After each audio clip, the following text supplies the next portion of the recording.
las etapas del desarrollo y las características que se dan en cada una, ¿verdad?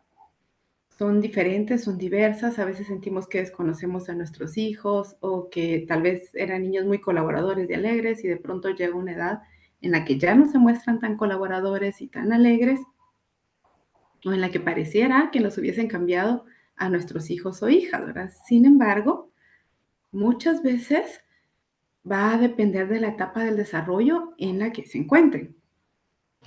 Al carecer de esta información puede resultarnos un tanto difícil el estar comprendiendo y de pronto a veces podemos tomárnoslo como personal o puede pasar que lo sintamos como que es una desobediencia, que es un reto hacia nosotras, que nos están tomando la medida y no precisamente significa esto, ¿verdad? Va a depender, como les decía, en gran medida de la etapa del desarrollo en la que se encuentren, de las características que tenga la misma y además también de cómo nosotros lo estamos abordando, ¿sí? Si lo estamos viendo como, ay, qué molesto esto, em, qué niño tan malcriado o qué niña tan desobediente, pues de pronto iba a ser tedioso no solo para nosotras como mamás, sino también para ellos como hijos, ¿verdad? En el chat mandé una encuesta en donde consultaba entre qué edades se encontraba la mayoría de los hijos y la mayoría estaba entre los 0 a los 14 años. Vamos a ver también en parte el tercer septenio, lo voy a ir tomando por septenios y lo voy a unir un poquito con la teoría constructivista, también nos da entonces ciertas fases que se van dando en el desarrollo. De los 0 a los 7 años encontramos nuestro primer septenio, ¿verdad? Justo 7 años. Y dentro de este primer septenio vamos a encontrar dos fases. En la primera fase, que se va a dar de los 0 a los 2 años, vamos a tener un desarrollo sensomotor, ¿sí? Esto quiere decir que va a ser a través de las sensaciones que el niño va asimilando, va sintiendo, va haciendo suyas y a través del movimiento, que es súper importante e indispensable en esta etapa que se ve para que pueda continuar el desarrollo, ¿verdad? Importante también saber que el crecimiento sí o sí se va a dar, ¿sí? A menos que haya alguna condición especial, pero en general el crecimiento se va a ir dando. Sin embargo, la maduración no precisamente se va a dar como el crecimiento. La maduración va a depender de la tolerancia a la frustración que nuestros hijos desarrollen, de los recursos internos con que vayamos dotándolos, de cómo ellos aprendan a afrontar cada dificultad que tienen, no a defenderse, sino a afrontar, ¿sí? Porque defenderse ya resulta como algo que los encasilla y que no les permite ver en un rango amplio todas las posibles soluciones. Cuando aprenden a afrontar, entonces pueden ver distintas herramientas para poder transitar en las diversas dificultades que la vida pueda presentarles. Y esto empieza incluso desde antes de que nazcan, ¿verdad? Pero vamos a empezar a verlo a partir del nacimiento. Entonces, en esta primera etapa sensomotora, lo que vamos a ver es que los niños en primera instancia van a sentirse como una parte de mamá o de el cuidador principal, ¿verdad? No se ven como algo externo a como algo diferente, sino se perciben como una parte de. Entonces van a dar algo que llamamos relaciones circulares. La primera etapa de estas relaciones circulares es en donde el bebé empieza a darse cuenta de que no es parte de mamá, de que está fuera de mamá y que es algo externo. Entonces empieza a tomar conciencia de su propio cuerpo. La segunda parte o la circularidad secundaria se da cuando él empieza a darse cuenta de que aparte de que está su cuerpo, él puede ver otros objetos, ¿sí? Empieza a ser consciente entonces de que otros objetos están allí. Entonces, de pronto mamá sale del cuarto y como él no la ve, para él no existe y puede llorar, ¿verdad? Mamá quizás va al baño, pero él no tiene la capacidad para decir, ah, mamá salió del cuarto porque va al baño, ¿verdad? Si no veo a mamá, mamá no está. Entonces puede llorar. Un ejercicio excelente podría ser cuando lo estamos cambiando, por ejemplo, para quienes tengan bebés, ¿verdad? De pronto me tapo y es mamá no está y luego me descubro, mamá sí está, ¿no? Voy ayudándole a transitar y esta identificación y esta partecita en donde, ok, mamá a veces está, mamá a veces no está, pero yo sigo estando bien, ¿verdad? Porque seguramente vamos a quedarnos cerca de él o cuando menos va a haber un cuidador siempre cerca de él. Y luego vamos a tener la tercera parte de la circularidad o la circularidad terciaria, que es donde ya empieza la experimentación y la interacción con estos objetos, ¿verdad? Entonces de pronto ya toma el lapicero y quiere metérselo a la boca, ya intenta quitarle el tapón, ¿verdad? Así es como se va a ir desarrollando esta característica de esta etapa que denominamos la circularidad. ¿Qué otras características se dan? Va a haber mucha imitación, de repente se prueban nuestros zapatos y de repente y le hacemos así y él también hace así, ¿verdad? Entonces empieza esta imitación también propia de esta etapa. Y se da algo muy importante también cerca de los 2 años que se llama poda neuronal. Y es quitar todas aquellas conexiones neuronales que no estamos utilizando. Porque hagan de cuentas que nuestras conexiones van siendo como una computadora, ¿sí? Imagínense que ustedes tuviesen una computadora desde que nacieron y solo la van llenando, llenando, llenando y llenando de información y nunca la limpian, no tiene servicio, la computadora no sé cómo estaría el día de hoy, ¿verdad? Sobrecargada, sería súper lenta. Entonces, sabiamente la naturaleza desarrolla esta etapa de poda neuronal para quitar todas aquellas conexiones que no se utilizan. Por eso es importante constantemente estar en movimiento, aprendiendo cosas nuevas, porque nuestro cerebro funciona con este mecanismo de o lo uso o lo desecho, ¿verdad? Entonces es súper importante mantenernos en movimiento, eh, siempre leer, ver cosas nuevas, tratar de aprender algo nuevo, ¿verdad? Hacer retos mentales para poder mantener en uso todas estas conexiones neuronales.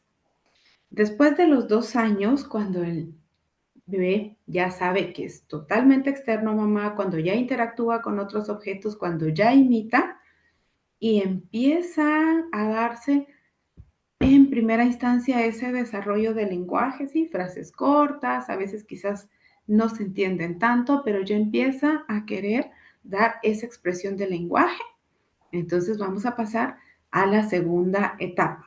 Son edades aproximadas porque algunos chicos van a ir más rápido y otros más lento, ¿verdad? Algunos van a hacer ciertas cosas que tendrían que hacer a los 2 años un poquito antes, pero otros van a llegar a los 2 años y todavía no las van a manifestar. Y eso no significa que tengan algún desfase o algún problema de desarrollo, ¿verdad? A menos que se prolongue demasiado. Entonces ahí sí podríamos pensar en algún inconveniente en el desarrollo. Ya son edades aproximadas, pero por ahí pueden moverse unos tantos meses, ¿verdad?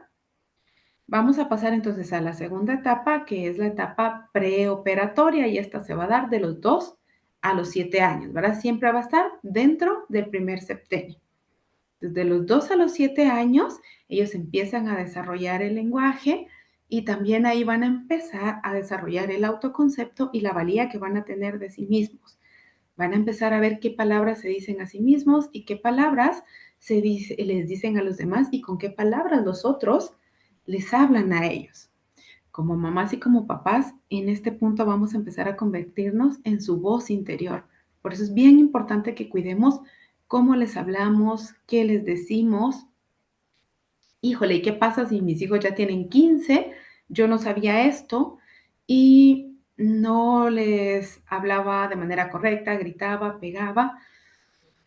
Siempre es posible volver a nutrir el vínculo, siempre es posible volver a establecer este vínculo, no es tarde.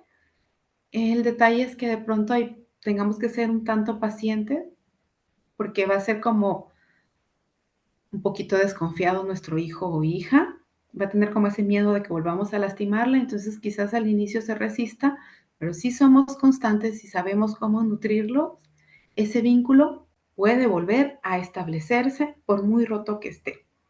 Claro que dependiendo de qué tan roto esté, así va a tomar ese tiempo, ¿verdad? Si yo, por ejemplo, le saco toda la tinta a este lapicero y la riego toda, me va a tomar mucho más tiempo limpiarla que si solo riego una gotita. Lo mismo es con el vínculo, me va a tomar mucho más tiempo si el vínculo está demasiado roto, pero siempre está la posibilidad de poder reconstruirlo. Desde aquí en esta etapa preoperacional es bien importante cómo les hablemos. ¿Qué características tiene esta etapa? Tienen un pensamiento unidimensional, ¿sí? O sea, no pueden ver que para una sola situación pueden existir múltiples resoluciones, ¿verdad? Para ellos existe una. Tienen la capacidad de conectarse y de prestar atención a una cosa. Entonces, a veces pareciera que, ay, no me escucha, que no me hace caso, pero es que de pronto no tienen la capacidad de ver la televisión y al mismo tiempo escucharme a mí. Y si yo no me acerco y no tengo ese contacto con él o ella, probablemente no va a seguir una instrucción porque le va a ser bastante complejo, ¿verdad? Empiezan a seguir algunas instrucciones sencillas, no demasiado complejas. También su pensamiento tiene simbolismo verbal y no verbal. En el simbolismo verbal, vamos a ver que para ellos las cosas son de alguna manera como literales, ¿sí? Lo que decimos para ellos suele ser cierto. Difícilmente van a cuestionarlo. Por eso es importante también cuidar eso que les decimos, ¿verdad? En el simbolismo no verbal, entonces ellos se encuentran, yo tengo por acá un mouse, ¿sí? Que está creado para alguna función, pero para el niño podría ser un carrito, ¿no? Y entonces lo toma y empieza con el brum, brum, brum, ¿sí? Se vuelve un carrito. Entonces, en el simbolismo no verbal, ellos encuentran otras funciones para las que no fueron creados algunos objetos, pero que ellos pueden darle ese simbolismo, ¿verdad? O este lapicero se puede volver una espada, ¿verdad? Es bastante característico de esa etapa y entonces ellos van creando juegos. La creatividad está a todo lo que da. También es como bien difícil para ellos, a partir de una consecuencia, juzgar qué fue lo que detonó esa consecuencia, cuál es el origen de esa consecuencia, ¿verdad? Ir de esta consecuencia hacia atrás, para ellos no es posible, ¿verdad? Entonces, a veces decimos, ay, es que como no te diste cuenta, ¿por qué no reflexionaste? ¿O por qué volviste a hacer lo mismo si ya sabías que esto pasaba? Porque uno tiene la capacidad de reflexionar en esto, ¿verdad? Entonces, pueden cometer el error una y otra vez hasta que logren como hacer ese match de, cuando yo hago X, entonces va a pasar Z, pero les va a tomar cierto tiempo, ¿sí? No es que a la primera ellos puedan entender esta relación. Aparte de esto, también va a haber otra característica que se llama conservación. Entonces, ellos no entienden que un cambio en la percepción no precisamente significa un cambio en la sustancia. ¿A qué me refiero con esto? A que si yo tengo un billete de A10 y a la par una torre de monedas de Quetzal, 10 monedas, son exactamente la misma cantidad que un billete de A10. Pero a esta edad, antes de los 7 años, para ellos va a ser complicado comprender que son exactamente la misma cantidad. Y si les preguntamos en dónde hay más, probablemente la mayoría nos va a responder que en la torre, porque ellos están viendo muchas monedas, ¿verdad? Algo me pasó con mi hija en esta edad. Ella tenía ahorrada en su alcancía cierta cantidad de dinero y fuimos a la tienda y la cambiamos por un billete. Y ella pasó cierto tiempo, ella no llegaba ni a los 6 años todavía, ella pasó cierto tiempo diciéndonos que la señora de la tienda le había robado porque ella le había entregado un montón de monedas y la señora le había entregado un solo billete. Entonces, eso es la capacidad de conservación, ¿verdad? Para ellos es bien difícil ver, incluso si ellos están presentes. En un test de desarrollo que manejamos los psicólogos, hay bolitas de plasticina, ¿sí? Entonces agarramos 2 barritas de plasticina y las hacemos bolita. El niño está viendo que tienen exactamente el mismo tamaño. Y luego una de las bolitas las volvemos a hacer como una salchichita, ¿sí? La volvemos a estirar. Al preguntarle al niño, ¿en dónde hay más plasticina? La mayoría de niños responde que en la que alargamos. Aunque ellos mismos fueron testigos de que habíamos hecho las bolitas con exactamente la misma cantidad de plasticina, ¿verdad? Entonces, para ellos, un cambio en la percepción significa un cambio sustancial, ¿verdad? No tienen todavía la capacidad para diferenciar una cosa de la otra. También les cuesta anticipar qué es lo que va a suceder y por eso tienden como a ver una y otra vez la misma caricatura, la misma película, así que de pronto nosotros así como que "Ay, ya no la sabemos de memoria, pero el ellos anticiparse a lo que va a pasar allí, en esa situación que la han vivido ya tantas veces, les genera cierta seguridad y por eso es como otra vez y otra vez y otra vez, y no es porque, ay, qué molesto, qué aburrido, sino porque ellos están desarrollando esa confianza, esa valía y esa anticipación que en otras situaciones todavía no se les da, debido a la etapa del desarrollo en la que se encuentran. Luego vamos al segundo septenio, que va a estar comprendido cuando terminan los 7 años y iniciando los 8 y va a llegar a los 14 años. Y ahí vamos a tener también 2 fases del desarrollo. En esta primera parte o etapa del desarrollo, en este primer septenio, vamos a hablar de algo que se llama moral por obligación, ¿sí? Es decir, negociar con un niño antes de los 7 años va a ser como bien complicado, porque, pues, el niño no tiene mayor cosa que hacer, ¿verdad? Más que convencernos y nosotras probablemente tengamos muchas cosas por hacer. Entonces, de pronto, esto, se vuelve más complejo para nosotras que para ellos, ¿verdad? Porque es más fácil para ellos obtener lo que desean. Entonces, vamos poniendo ciertos límites, no saturándolos, ¿verdad? Imagínense que pongamos 20 límites. Pues, yo no sé a qué hora, como papás y como mamás, con tantas cosas que demanda la maternidad y la paternidad, podamos em, estar al pendiente de acompañar para que ese límite se introyecte, ¿verdad? Entonces, tratemos de establecer 3, 5 límites como máximo, pero que sepamos que vamos a poder acompañar para que el límite después sea introyectado por nuestros hijos, ¿verdad? Y ese límite sí o sí se cumpla. Entonces es como bien importante elegir nuestras batallas, ¿verdad? ¿Qué es aquello súper importante? ¿Me peleo con él porque no recoge sus juguetes? ¿O elijo hoy establecer el límite de que acá todos compartimos y nos respetamos? ¿Sí? Y cuando ya esté este límite trabajado, entonces voy y trabajo el otro, ¿verdad? Vamos eligiendo para no saturarnos nosotras como mamás ni a ellos como hijos, ¿verdad? Con que todo sea un no, no, no y no, ¿verdad?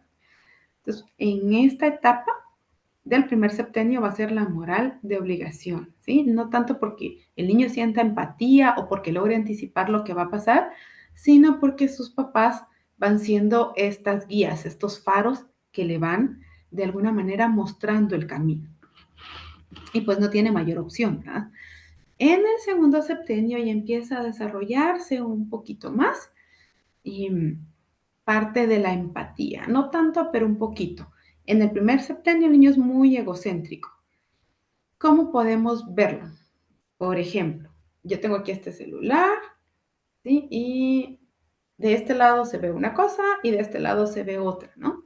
Un niño en el primer septenio, yo le digo, a ver, ¿sí? Ya conoce los dos lados del celular, ¿sí? Yo lo puedo tener así y le puedo decir, ¿qué estoy viendo? ¡Ay, algo negro! ¿Sí? Porque él está viendo esto negro, ¿verdad?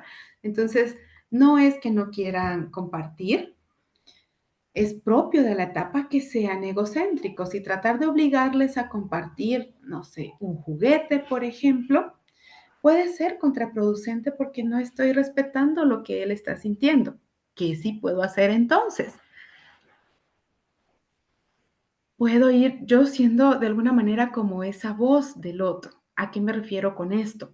Ay, creo que Marianita se sentiría muy bien si compartes este juguete.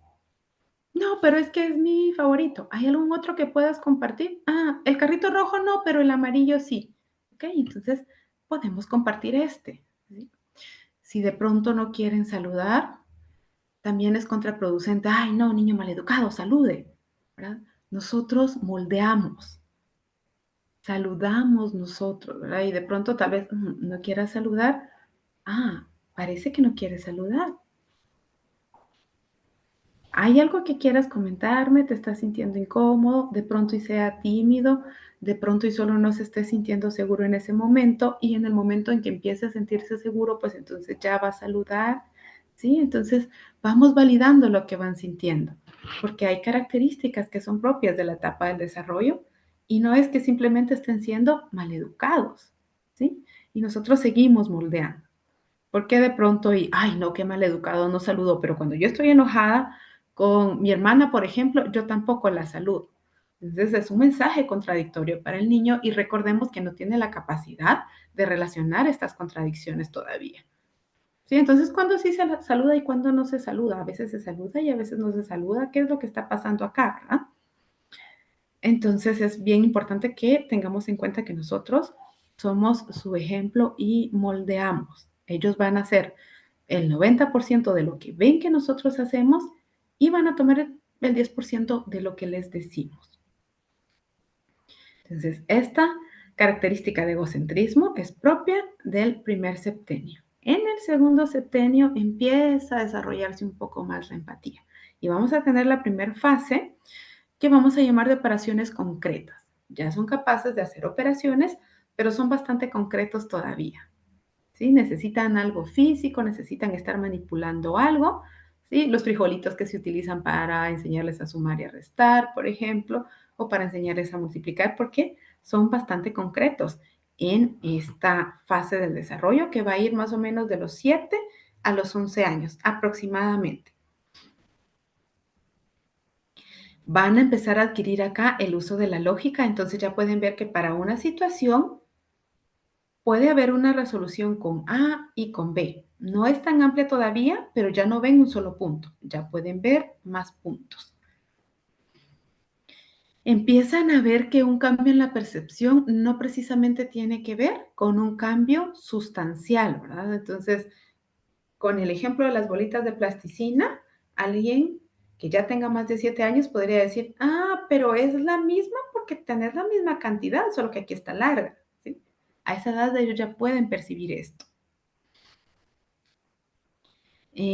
También empieza, como les decía, la disminución de las conductas egocéntricas y entonces de pronto si miran que Juanito empujó a Pedrito y a Pedrito le dolió a alguno de ellos, ya podría ir y decir, ay, a ver, te ayudo, o ya podría ir con algún adulto que esté presente y decir, hey, es que mira, lo empujó, porque ya empiezan a ser más empáticos y su juego ya empieza a ser como más de interacción. En los primeros años de vida no, ¿verdad? Está un niño a la par del otro y cada uno jugando con sus cosas. Y luego ya empiezan a interactuar conforme van creciendo.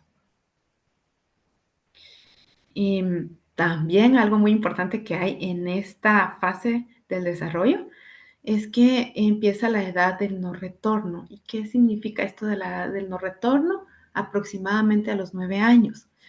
El niño o niña empieza a darse cuenta, perdón, que no hay posibilidad de volver hacia atrás, de volver a disfrutar la infancia como la disfrutó antes, de volver a vivir esa etapa tan despreocupada, tan feliz, tan tranquila que vivieron anteriormente. Entonces empiezan a experimentar como cierto duelo, cierta tristeza. Pueden parecer como más perezosos de lo normal, ¿sí? Y no porque, ay, no, qué rebelde, qué huevón este niño, como decimos acá en Guatemala, no precisamente eso, sino esa tristeza que ellos están sintiendo, la están manifestando de esa manera, ¿verdad? Si no, díganme ustedes, cuando algo que ustedes deseaban no sale como lo esperan, o qué sé yo, cuando se termina la etapa del colegio, por ejemplo, y sabemos que no vamos a volver a regresar a algo similar al colegio, se siente como cierto duelo, como cierta tristeza, cierta nostalgia, y eso es lo que están experimentando los niños en esta etapa del no retorno, ahora cerca de los 9 años. O de pronto les decimos algo y es como el, oye, ¿qué le pasó a mi hijo? Ahora me hace los ojitos de huevo, ahora ya no quiere hacer sus tareas, cuesta un poco más, ¿sí? No es que estén siendo rebeldes, están experimentando esta tristeza. ¿Qué puedo hacer entonces? Acompañarle. Ay, entonces como está triste, lo dejo que no haga sus tareas, lo dejo que siempre me haga los ojos de huevo. No, ¿verdad? Lo acompaño. No lo reprendo, ¿verdad? No es como, ay, qué malcriado. A ver, a mí no me haces esos ojos. Soy tu mamá y me respetas.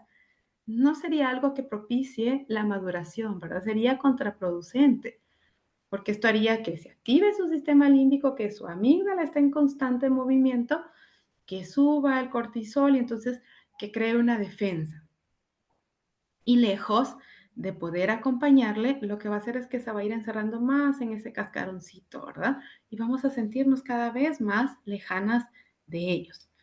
Entonces podemos como estar ahí, ¿verdad? Te veo triste, ¿cómo crees que puedo ayudarte? Eh, y reflejando lo que van sintiendo. Veo que en este momento te está costando hacer tu tarea. ¿Hay algo que pueda hacer para ayudarte? Vean, estoy dando el acompañamiento, pero en ningún momento estoy diciendo, ay, no vas a hacer tu tarea. ¿Sí? Estoy acompañando, pero estoy manteniendo el límite firme. Puedo acompañarte, puedo estar acá, en qué puedo ayudarte, pero la tarea se va a hacer, porque es importante y es parte de lo que a ti te corresponde. ¿Sí? Entonces, ahí va un poquito el secreto de cómo podemos ir estableciendo límites y a la vez acompañando. ¿Sí? El límite se mantiene, pero no significa que por eso yo tenga que gritar, pegar o lastimar con palabras. Luego entramos a la segunda fase de este septenio, que va a ser la de operaciones formales. Ahí ya van ellos manejando una lógica mayor y ya empiezan a hacer abstracciones, ya empiezan a hacer conclusiones de situaciones que precisamente no están viendo, ¿verdad? Entonces ya empiezan, por ejemplo, si yo no hago mi tarea y saco mal la nota y mi mamá se da cuenta, probablemente no me va a dejar que yo siga yendo a mis clases de fútbol, ¿sí? Todavía no han sacado la mala nota, todavía no les han dicho que no pueden ir a clase de fútbol, pero ya ellos empiezan a relacionar algo que pueda originar una consecuencia. En las etapas anteriores todavía no iban con esta secuencia, ¿verdad? Aquí ya empiezan ellos a relacionar esto, ya tienen mayor No. lógica, ¿verdad? También ya van como combinando eh, las situaciones que puedan ir pasando, ¿verdad? Para encontrar la mejor resolución posible de acuerdo a su edad y a la experiencia que tienen, ¿verdad? Por supuesto que no van a verlo como nosotros, como adultas, porque no tienen el mismo recorrido ni la misma experiencia, pero ya son capaces de ver más de una solución para un mismo problema y más de una sola cosa implicada en alguna consecuencia. También vuelven, bueno, no vuelven, sino empiezan a ser muy, muy importantes sus pares y empiezan a alejarse más de nosotros como figuras primarias, ¿verdad? Ya empieza a ser más importante la amiguita, el amiguito que estar con mamá o con papá. Empiezan a centrarse otra vez más en ellos, pero esta vez de una forma distinta, porque en el primer septenio se centran en ellos y no importa tanto lo que sienten sus amigos. En este septenio empiezan a centrarse en ellos, pero se vuelve muy importante ayudar, colaborar con sus amiguitos, ¿verdad? Yo a veces suelo decirles, trabajo con niños y adolescentes, ustedes como quisieran pacto de sangre, chicos, cuando algo pasa, de silencio, ¿verdad? Es como saber, no sabemos, y entre todos están como siempre buscando desde como ellos lo ven, el bienestar para el otro o el no ser el que delató al otro. ¿Verdad? Entonces empiezan a ser muy importantes sus pares y además, como papás, es bien importante que tengamos en cuenta que no es nada personal, porque a veces solemos tomarlo como personal, ¿verdad? Y tal vez está encerrado en su cuarto y no quiere en ese momento estar conmigo y es como, ay, pero ya no me quiere. Tal vez prefiera salir a platicar con su amiguita que platicar conmigo y es propio de la etapa, no es que ya no me ame, es que necesita ese tipo de conexión y de relaciones para encontrarse a sí mismo, necesita separarse totalmente de papá y de mamá Necesita identificarse, saber quién es él, qué es lo que realmente le gusta, qué quiere hacer con su vida, qué disfruta. Y para eso es importante que se aleje de nosotros. Y por eso es que empieza a ser tan importante el grupo de pares, no porque ya no nos amen. Y como empiezan a ser más lógicos, luego pasan al septenio, ¿sí? 3 o al tercer septenio, que va cuando terminan los 14 años y empiezan los 15 a los 21.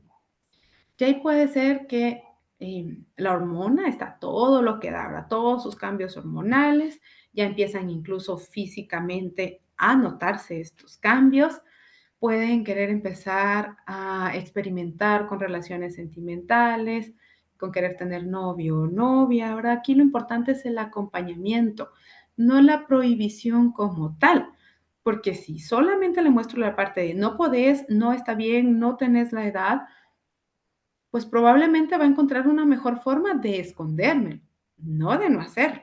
¿Sí? Pero si lo acompaño, si le informo de los riesgos, de qué podría pasar, y si le hago saber de que pase lo que pase, voy a ser su lugar seguro y puede llegar a mí, ¿sí?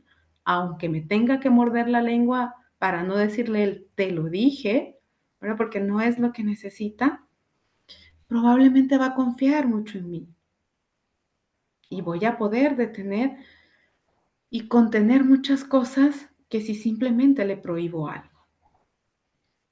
Entonces, ¿qué es súper importante acá? Informarle. Y para informarle a mi adolescente, yo también tengo que estar informada, ¿verdad? De qué manera debo de transmitirle la información sobre sexualidad, qué métodos de protección hay, qué riesgos hay, ¿por qué va a sentir tanto este deseo? ¿Sí? Cuando estaba en el primer septenio, de pronto y le parecía a Laurita bonita, pero no sentía otro deseo. Pero ahora, cuando tiene 14 o 15 años, aparte de que Laurita le parece bonita, ya está sintiendo y experimentando otro tipo de sensaciones en su cuerpo, que son propias de la etapa, ¿verdad? No son cosas del diablo, no son cosas del demonio, no son cosas de eh, querer experimentar algo que aún no le toca, ¿sí? ¿Cómo podemos hacer esto? Entonces, llevar esto de una manera saludable, informándole, ¿verdad? Por supuesto que no está preparado para ciertas cosas, aunque se sienta atraído y aunque sienta cierta curiosidad por.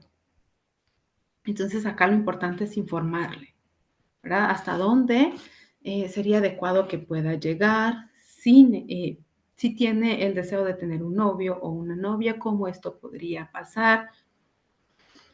Fijo, las relaciones empiezan y terminan, ¿verdad? Entonces, ¿qué consecuencias podría tener el terminar? ¿Cómo podría manejarlo? Esa parte es bien importante para nuestro adolescente, que podamos acompañarlo en ese sentido.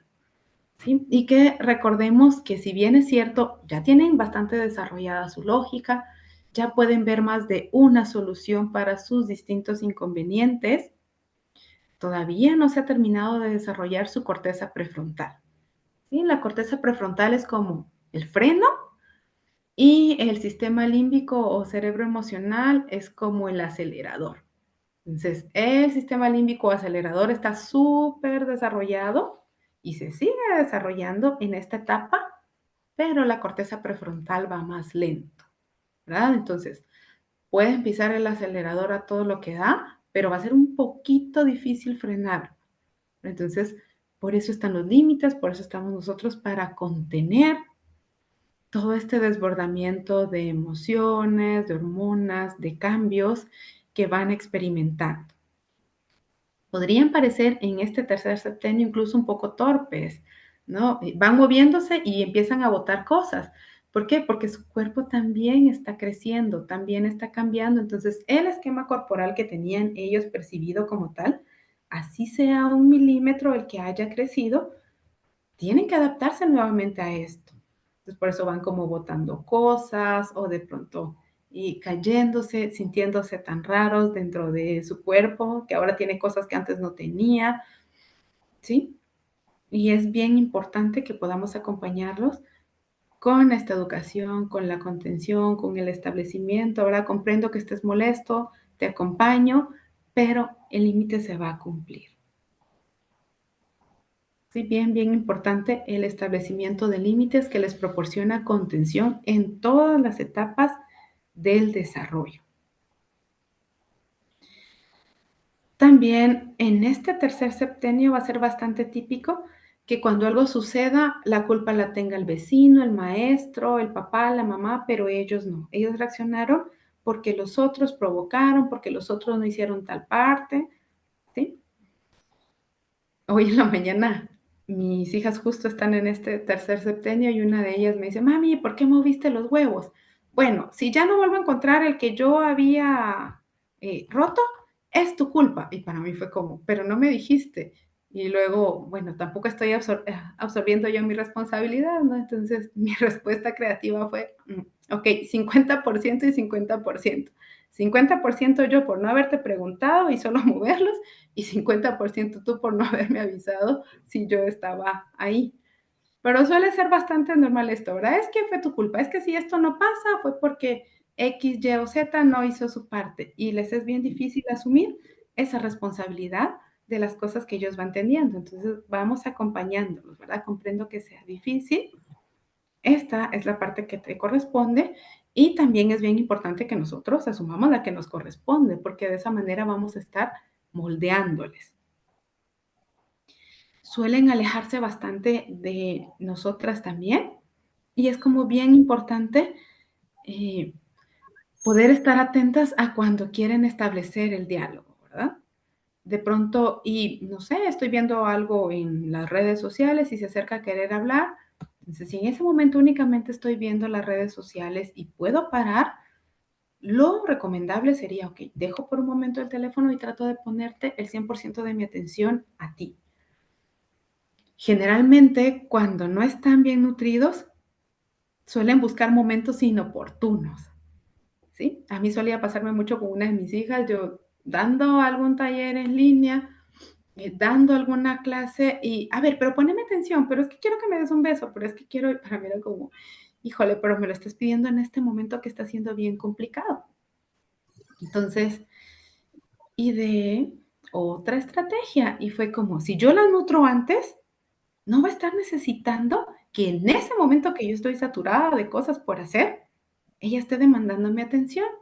Entonces, cada cierto tiempo tenemos un día para salir a hacer lo que ella desee, no lo que a mí me guste, lo que a ella le guste, así a mí me parezca aburrido y cansado, es, okey, lo que a ti te guste. ¿Sí? Entonces, cuando ya he nutrido yo esto, voy a disminuir la demanda de atención en momentos en los que no puedo, ¿verdad? Y si la demanda se está dando, puedo voltear, verla y decir, comprendo que en este momento quieras mi atención. ¿Puedes darme unos momentos? No me es posible ahora, ¿sí? Pero puedo irme también anticipando para ir disminuyendo estas dificultades que se van presentando.